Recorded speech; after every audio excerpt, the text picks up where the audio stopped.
Hi, this is Phil Burgess, Viking Strength, here at World's Strongest Man in Bradenton, USA, Florida. Just behind us we have the monster trucks for tomorrow. As you can see, they're pretty big trucks. I've just bought Head Up Fun starting here from South Africa to come and have a look. This is basically where the first event will be of this year's World's Strongest Man. And Herrick is in his element behind. It isn't Lions or Strongman, he loves monster trucks too. So all great, this is where it's going to happen tomorrow. It's either this or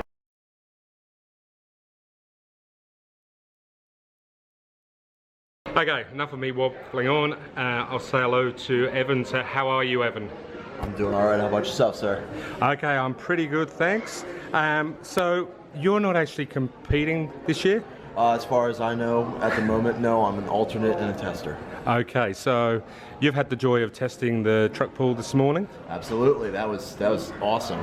That was really cool. So just for those people who don't know, it was two big monster trucks? Yep, two big monster trucks that were essentially tied together. Yep. And then I was tied to them, and then I pulled them with a rope and my own legs. Awesome. So did you just keep an idea of what time you actually did it in so you can compare with the athletes when they do it? Honestly, they ended up shortening the track a little bit after I went, so I wouldn't be able to get a really fair judgment out of that anyway. No. But for the life of me, I just don't remember what the time was. No, but I'm sure when you see some of them, you go, oh, I think I was a bit faster than that. Well, I do know that when breaking the inertia, yep. the initial inertia from when I started, and then I picked up a decent amount of speed. I was going pretty fast for the first half of it. Yep. So I'll take that. I'll take that. Because you won the track pull event, I believe, in Arnold, South Africa. Yes, sir. So you've got a bit of pedigree in this event. So it's interesting to get your feedback on the toughness of this event. This is definitely going to be a tough event.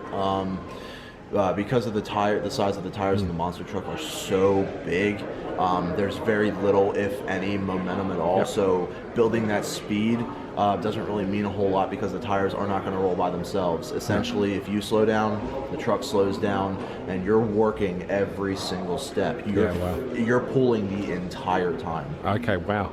So tell us a little bit about you. So how long have you been in the world of Strongman? I have been competing in Strongman for a year and like 2 months. Wow. 1 year and 2 months. And so obviously you're pretty built.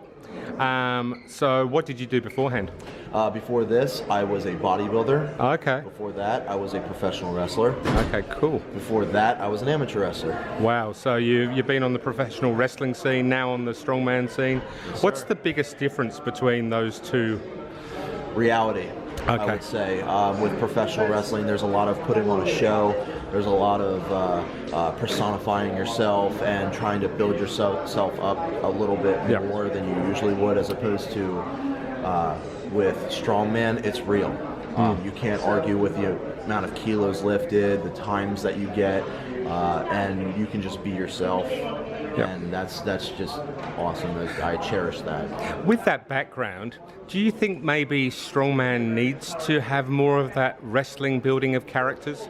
That I would agree 100%. Yes, I believe that it's a very underutilized tool that a lot of strongmen can use, but typically don't, in building themselves up, whether it be a character, their actual personalities, whatever it is. It's a very underutilized tool that could elevate a lot of competitors. It really could. It could help a lot of careers, but you just don't see it too much in strongman. And honestly, I would love to see it more often. Okay, so your logo, your name, you identify with is T-Rex. Yep. Why? Well, I was always very large as a kid. Jurassic Park was my favorite movie growing up. You didn't have little short stunted arms as a kid? No, ironically, my arms are actually okay. Okay, cool. But I was always fascinated with paleontology. It was always a minor hobby of mine. T-Rex was always my favorite dinosaur, and I came up with the idea for my tattoos in sophomore year of high school. Okay. And you know how when you get a tattoo idea, you think about it over and over again, and then after maybe a month, you think, maybe that wasn't such a cool idea. And then you just off to the next idea. But this idea always stayed the same. It was always exactly how I pictured it in my head. So when I turned 21, right before No, just when I turned 21. Which is only 5 years ago, mine. So you're still very young. 26. When I was 21, I ended up getting my hand tattoos, and that pretty much personified the nickname. Okay, well that's the T-Rex. Just look for the tattoos. Okay. And then I started carrying around the T-Rex skull necklace, and I got the hat that has T-Rex and it has a skull on it and all that. So that's just my thing now. I'm Evan the T-Rex. Awesome. No, that's great. So basically, a year on from now, where do you see yourself going with the sport? Top 10 world's strongest man and reoccurring competitor at the Pro Arnold Students. I know I've spoken to a few people here and they keep saying, you know, speak to Evan. Evan's the one to watch for the future. Really? So how does that feel? That's very humbling. That's awesome. I'm very, very happy to hear that.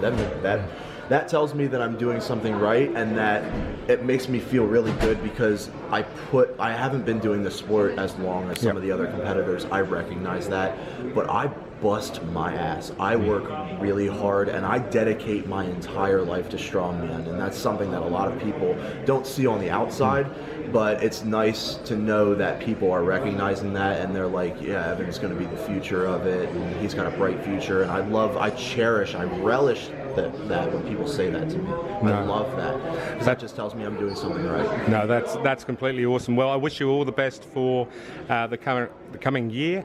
I'm sure you're going to do very, very well, and you know, you're no longer going to be a surprise factor when you go to a competition. People are going to be ready for you.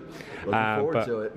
Absolutely. Wish you all the best, and thank you for talking to us. Absolutely. Thank you.